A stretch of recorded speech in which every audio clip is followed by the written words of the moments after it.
पुण्यातील सार्वजनिक गणेश मंडळांकडून यंदाच्या वर्षी विसर्जन मिरवणुकीसाठी लागणाऱ्या वेळेचं रेकॉर्ड ब्रेक केलेला आहे।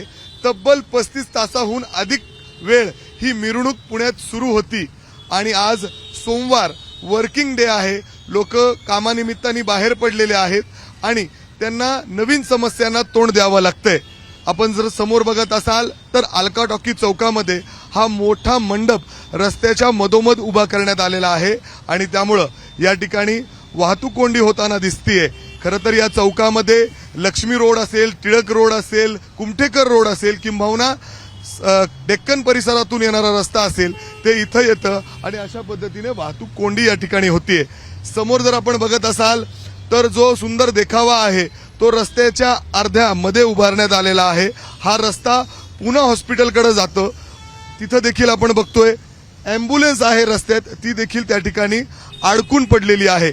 ही स्थिती आहे। अशा पद्धतीने पुणेकरांना आज या वाहतुकीला पुन्हा एकदा तोंड द्यावं लागतंय।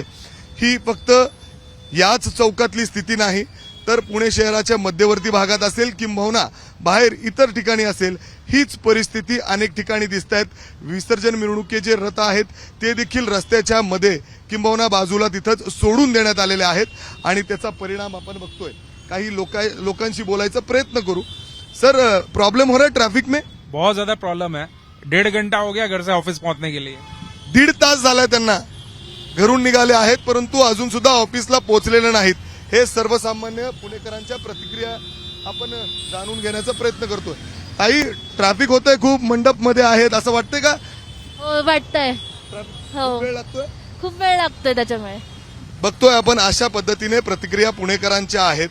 खरं तर आता दुसरा प्रश्न या ठिकाणी निर्माण होतो, जे हे मंडप आहेत हे तात्काळ काढायला हवी होती, मात्र आता हे काढण्यासाठी नवीन विक्रमाचा वेळ या ठिकाणी तयार केलं जातं का लवकरच ही काढली जातात हे पाहणं महत्वाचं असणार आहे।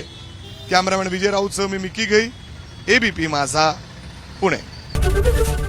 एबीपी माझा, उघडा डोळे बघा नीट।